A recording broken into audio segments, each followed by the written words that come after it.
Ready? 5, 4, 3, 2, 1, start. I have great pleasure in welcoming you to this seminar to discuss the contribution of Gandhian outlook and techniques to the solution of tensions between and within nations. I am particularly happy that so many distinguished men and women from so many countries have responded to our invitation. The subject for their deliberations is one which is of overriding importance in the modern world and immediately concerns all individuals of all nations. When the Indian National Commission for Cooperation with UNESCO met for the first time in 1949, it resolved that steps should be taken at an early date to consider the Gandhian doctrines and their relevance to the problem of achieving world peace. UNESCO, which is concerned with the creation of an international outlook and the promotion of friendly feelings between different nations, was naturally greatly interested in the proposal. Since then, we have been considering how best to give effect to our plans of examining Gandhian methods as a means of achieving peace. You will agree that it was hardly necessary to have a seminar only in order to draw attention of Gandhiji's thought. His ideas have been before the world for many years and are already a part of the intellectual heritage of modern man. Next, in view, however, of the crisis which threatens the world today and the danger of war which is always in the background of our minds, it seems specially appropriate to consider Gandhiji's methods so far as they provide an alternative to war and promise a solution to international problems. That is why, after much hesitation and thought, we have decided to call this seminar to give distinguished thinkers of the East and the West an opportunity to discuss Gandhiji's methods in all their implications.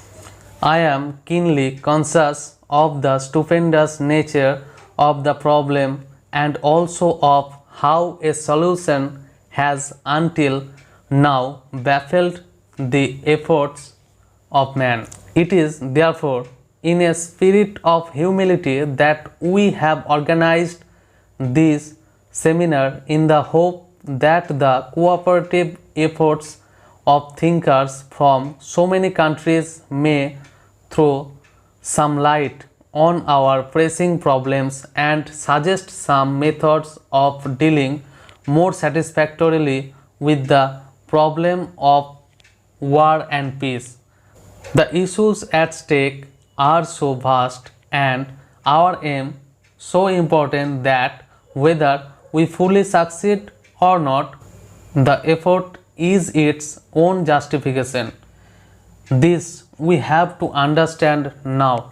Next, the progress of science itself makes it the more urgent to find a solution to these problems. In the past, wars were often due to the fact that man's lack of knowledge did not permit him to utilize to the full the resources of nature.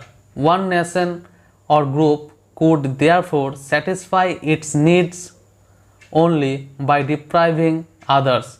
If food or fodder was scarce, the only means of overcoming this shortage lay in forcible occupation of the fields or pastures belonging to others. Today, the progress of science has created conditions where all legitimate demands of man can be satisfied. We can now live in an economy of plenty rather than one of want. Secrets of nature have been revealed one after the other, and those have made available to man the immense wealth of her hidden resources. The tragedy of the situation, however, is that this increase of knowledge and mastery over nature is being used not so much for the constructive purposes of society as to enhance man's powers of destruction. The energy of the atom has been unlocked, and this can bring within the reach of all comfort and plenty. We are, however, concentrating on the use of atomic energy mainly to create terrible engines of destruction. Wireless has brought all mankind nearer to one another, but instead of using it to strengthen the bonds of fellowship among men, we are using it as an aid to a propaganda of hatred and discord. Aeroplanes are being used primarily to develop our offensive in aerial warfare.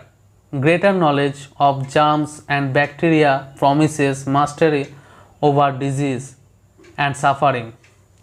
But such knowledge is often being sought to develop their use as weapons in bacteriological war. Not that these discoveries have no beneficent use, but such use seems subsidiary to the main purpose of employing them as weapons for the destruction of humanity. Since the beginning of this century, technological and scientific developments have tended to make war and peace coextensive with the whole world. In the past, some problems may have been solved by war. In any case, such wars were confined to a section of the world. Today, it is clear that no problem can be solved by war. If an attempt is made to solve any problem by means of war, the consequences extend beyond the frontiers of the nations concerned and involve all mankind. Wars have reached a stage where they only succeed in intensifying the hatred between nations and leading to new hatreds. Thus, the only consequence of war today is to enhance the impulse to revenge and destruction to become a basis of conflict.